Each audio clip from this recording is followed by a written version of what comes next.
Okay, so took the wheel off. Milo just has rattled off the last of the U-bolts on this side.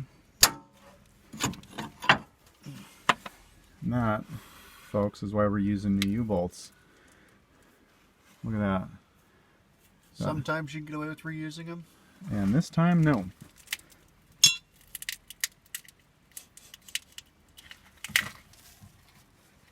So, self-removing shock mount. So anyway, nuts are loosened up. Our nuts have been pulled off, so we just need to tap those bolts out for the spring eyes. And then we'll be putting a new spring on this side. I'll show you the other side here. So a new spring is in. New bolts, new U-bolts. And the shock mount broke off. So I'll be welding that up later, putting a new one on. Depends. So yeah, anyhow, that's what's going on there. Keep on working on this side.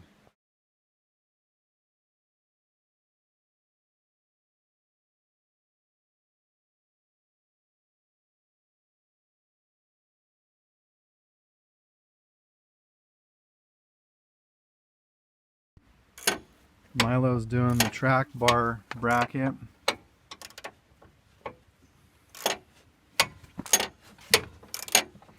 Oh yeah, by the way, Skyjacker doesn't actually give you the right size bolts to go through the track bar bracket to the drop plate, so you need to reuse your old bolts. About half an inch too short. There you go, half an inch too short. You heard it from the man right here. And the other thing you want to do is, help me out here, Milo, what else do we have a problem with? Oh, make sure you have a pickle fork for your Pittman arm and what is it? Your end link there, your for your where it plugs into your Pittman arm. Drag link, right? Drag link. Yeah. There you go. Yeah. So make sure you need a pickle fork and you need the puller for your tie rod end. Yeah. For your drag link or drag. Yeah. Yeah. Yeah. That the Dumaflogy. Pittman Right? arm. There we go. Yeah. So you got to make sure you have that. And make sure your buddy that's coming over to help you doesn't forget it. Yeah, make sure he doesn't forget it. That's a good one. So as you can see, you got the new shock in, drive lines hooked back up. All the bolts are in place on the suspension. They're not tightened down. We're going to wait to do that until we actually put the wheels back on the truck and have weight sitting on the new springs. So right now I'm doing brake lines. And ooh, here's my nifty new brake lines. Got my Camp 18 mug. So yeah, that's what we got going on. So it sits quite a bit high. Yeah, those springs are off the hook. Old springs, new springs. Old springs, new springs. This thing's going to sit pretty high. Okay, I'm going to get back to it.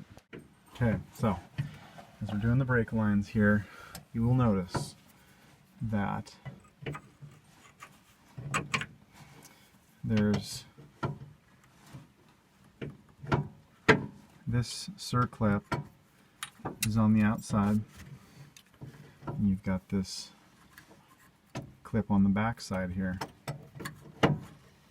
And this clip won't come off until you take the circlip off the outside, disconnect your line, and as you can see, this pops right off. You need to take this circlip off first.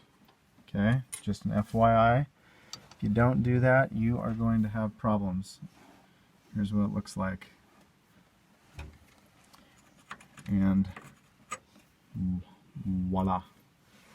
Now it's time to take the banjo bolt out on the caliper. Okay. Extended brake lines are hooked up. Now it's time to, and we don't reuse this up here. So now we're going to put the wheels back on and bleed the brakes and tighten all the bolts down. Okay, we're all done. So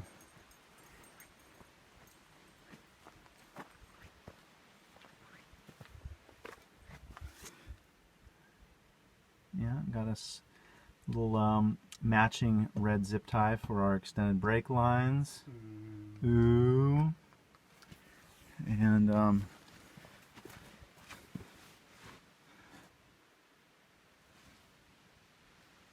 yeah, there we go.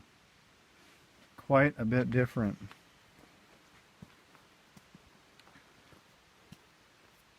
So now we're ready for 35s or 36s. And I couldn't have done it without Milo over here. So what did we do with the brake fluid, Milo? So we got this fancy tool. I don't know where that's at. Oh, it's in the The only thing we metal used shed. that was really, out of the ordinary tools was I got this brake bleeder that uses compressed air. So bleeding it is a one-man operation and quite easy. Yeah. And then we replaced the .3 with .4 brake fluid. Oh, yes. The .4 is synthetic and doesn't attract moisture like .3 does, and it also has a higher boiling temperature. So you can go from .3 to .4, but you cannot go back to .3.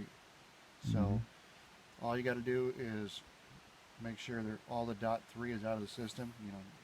Suck the reservoir dry, and then fill it up with .4, bleed it all the way through, and you're good to go. Yeah. Yeah, so that's what we did there. You'll see I don't have a shock on this side because my mount is broken. We're going to weld that up in another time frame here. So again, I'm just going to throw out this spring eye bolt is going to hit that drive line.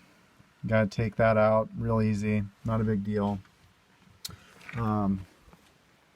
We also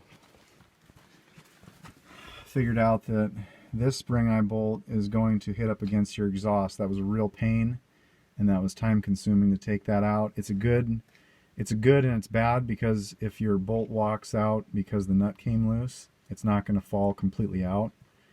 But I've decided to put the bolt in this way, so don't have to ever worry about that again if I do something else with the suspension down the road.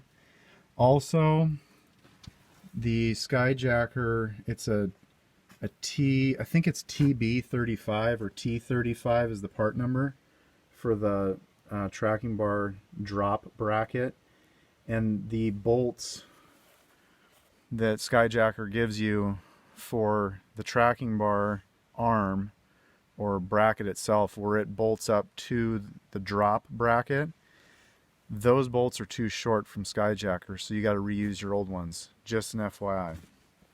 Other than that, everything else is real straightforward. Check out the torque specs for these bolts when you're doing this by yourself or whatever, just so you get everything the way it's supposed to be, so you don't have to deal with it down the road with stuff falling off. For Milo and I, if we didn't have to jack around with those bolts and find stuff out the hard way, this would be about a 4-hour job, but it ran about close to 5 hours, because we had to run around looking for some stuff that we shouldn't have had to do. And we stopped for lunch and had a cup of coffee. And we stopped for lunch and coffee, but I wasn't even including that in our time. So it was probably, we were here for, I don't know, 6.5, hours, 7 hours, something like that. But the actual work time on this is about 5, somewhere in there. So yeah, anyhow, can't think of anything else. Yeah, so that's it for now. Thanks for watching. I hope you enjoyed the video and that it inspires you to go out and jump into a project like this and not think it's too daunting for you. 2 guys, 4.5, 5 hours to do a front lift kit. I may do blocks in the back. I'm not sure yet. I'm going to drive this around and see. But yeah, so if you're new to this channel, you like what you see, subscribe and hit the bell on the end for all the updates. Check out my top subscriptions on my main page. You'll like the content from those people, and subscribe to them and hit the bell on the end for all the updates. And Milo, thank you very much for being here, man. I couldn't have done it without you. My pleasure. And catch you all later.